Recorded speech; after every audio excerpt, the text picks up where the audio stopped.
जामखेड नगर परिषद सार्वत्रिक निवडणूक 2025 या निवडणुकीमध्ये आता रंगत येणार आहे।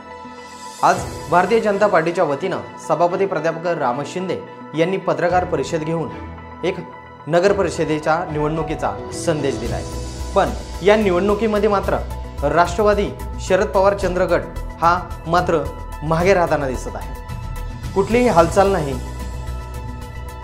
परंतु भारतीय जनता पार्टीने मात्र मोठ्या ताकदीने या निवडणुकीला सामोरे जाण्याचं ठरवलं आहे। काल भारतीय जनता पार्टीच्या वतीने इच्छुकांच्या मुलाखती घेण्यात आल्या, मात्र भारतीय जनता पार्टीने देखील एक सस्पेन्स ठेवला आहे। नगराध्यक्ष पदाचा उमेदवार मात्र अद्याप कोणत्याही पक्षाने निश्चित केलेला नाही। फक्त आम आदमी पार्टीने नगराध्यक्ष पदाचा चेहरा समोर आणला आहे, परंतु भाजपा, राष्ट्रवादी शरद पवार चंद्र गट, शिवसेना असेल, काँग्रेस असेल, हे मात्र नगराध्यक्ष पदाचा चेहरा मात्र पुढे आणायला तयार नाहीयेत। सस्पेन्स नेमका काय असेल याची चर्चा जामखेड शहरात रंगली आहे। तरी येत्या काळात नगराध्यक्ष पदाचा चेहरा नक्कीच पुढे येईल। पाहूयात प्राध्यापक राम शिंदे यांनी पत्रकार परिषदेत काय म्हणाले। निवडणुकीची फॉर्म भरण्याची प्रक्रिया कालपासून सुरू झालेली आहे।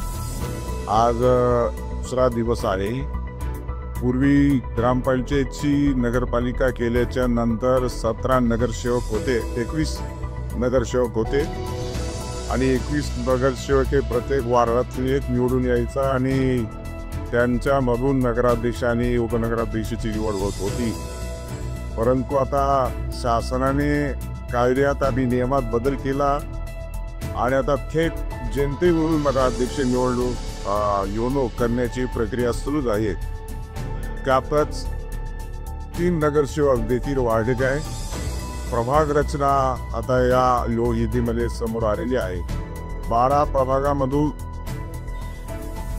24 नगरसेवक निवडून येणार आहे, तर थेट जनतेतील नगराध्यक्ष निवडणूक लढवणार आहेत। भारतीय जनता पार्टीच्या वतीनं सर्व पदाधिकारी आणि नेते यामध्ये कालपासून सहभागी झालेले आहेत। इच्छुक उमेदवाराच्या मुलाखती घेण्यात आलेल्या आहेत, शक्ती प्रदर्शन करण्यात आलेलं आहे।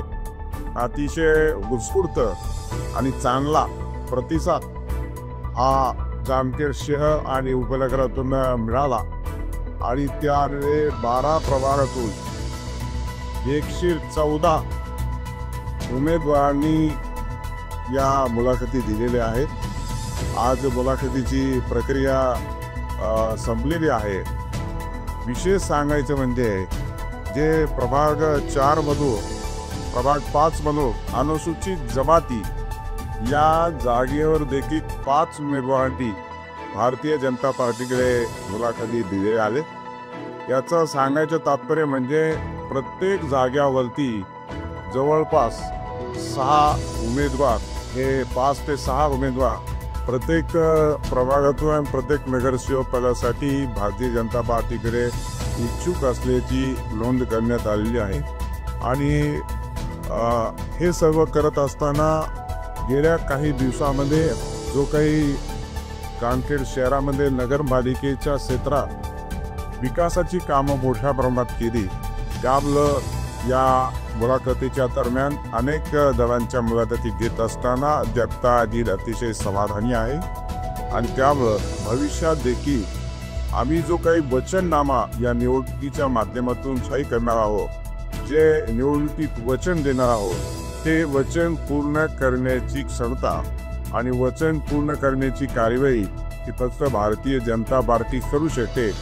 राज्य आणि देशात सत्तेत असलेली भारतीय जनता पार्टी आणि आम्ही या अगोदर केलेली कामं त्या बळावरती स्वरूपामध्ये या नगरपालिका क्षेत्रातील नागरिक भारतीय जनता पार्टीला आपलं बहुबल आणि पवित्र मध्ये सेवा करण्याची संधी दिली। आणि हे जे काही वचननामा आहे, आपण पाहिलं असेल की आपल्या नगर ते जामखेड ते श्रीमंतराव मोठा रस्ता असेल, त्याचबरोबर आता शहरातून जाणारा 135 कोटीचा रस्ता असेल, हा केंद्र सरकारच्या माध्यमातून हा आपण आणला आणि त्याचे पूर्ण प्रकटित देखील घेऊन गेलो। त्याचबरोबर जामखेड शहराला पूर्ण दाबाने स्वच्छ आणि 24 तास पाणी देण्याच्या दृष्टिकोनातून उजनी पाणी पुरवठा योजना प्रस्तावित केली, ज्याला एकनाथजी शिंदे साहेब मुख्यमंत्री असताना, देवेंद्रजी फडणवीस साहेब उपमुख्यमंत्री असताना त्याला आपण मान्यता मिळवली आणि प्रत्यक्षात कामाला सुरुवात देखील केली. ड्रेनेजचं काम देखील त्याच्यामध्ये प्रस्तावित आहे. हे काम पूर्ण होताच एक मोठा प्रोजेक्ट रस्ते वाडी वस्तीवरती आणि संपूर्ण शहरामध्ये करण्याच्या दृष्टिकोनातून कॉन्क्रीट रस्त्याचं देखील आपण प्राधान्य करणार आहोत. तो देखील प्रोजेक्ट राज्य शासनाच्या आणि केंद्र सरकारच्या माध्यमातून करणार आहोत. त्याचबरोबर TP प्लॅनमध्ये मोठ्या प्रमाणामध्ये घोटाळा झाला होता.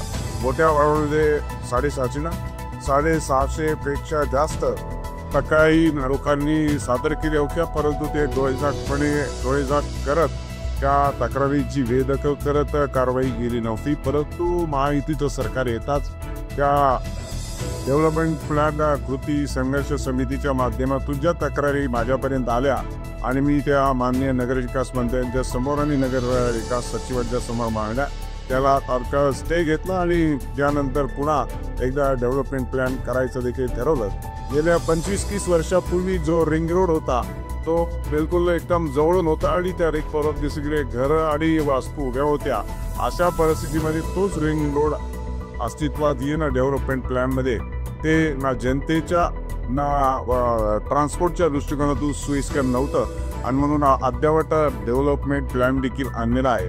आणि म्हणून येणाऱ्या कालखंडामध्ये रिंग रोड देखील आपल्याला आणावं लागेल. पाणी पुरवठ्याची चांगली व्यवस्था करावं लागेल.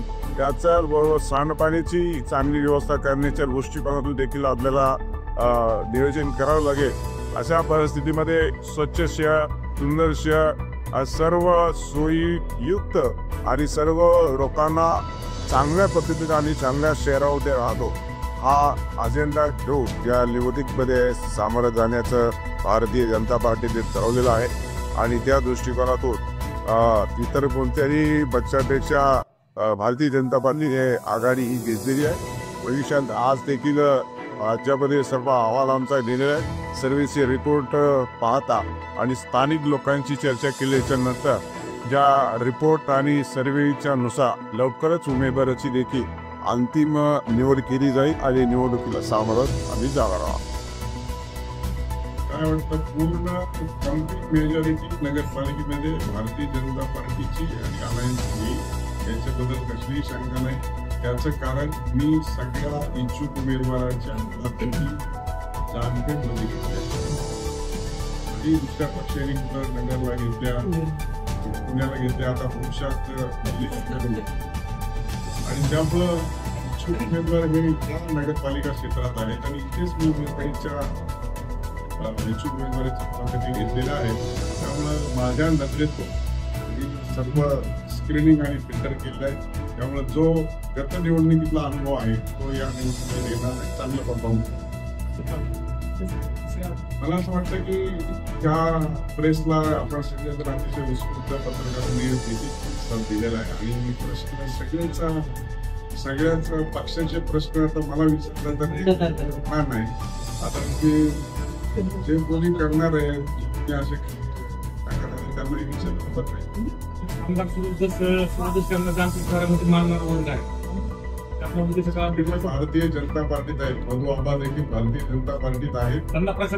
सुरेश अण्णा देखील प्रचारात आहेत. ज्यांची गरज असेल राज्यात आणि 5 केंद्रात त्यांना सगळं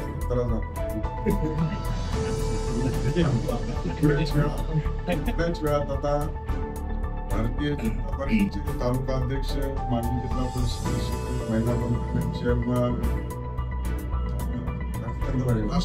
राष्ट्रवादी काँग्रेसचे आता माजी सभापती भाजपमध्ये प्रवेश करण्यासाठी त्याला काँग्रेसची 10 वाजताची वेळ मिळालेली प्रदेशाध्यक्ष जगतार वाडे हे प्रवेशासाठी आता मुंबईकडे निघणार आहे. त्यांना स्थानिक कार्यकर्ते निरोप देणार आहे. उद्या सकाळी नरिमन पॉईंट भारतीय जनता पार्टी प्रदेश कार्यालयामध्ये त्यांचा प्रवेश आहे. त्यांच्याबरोबर अनेक कार्यकर्ते आणि पदाधिकारी देखील भाजपमध्ये प्रवेश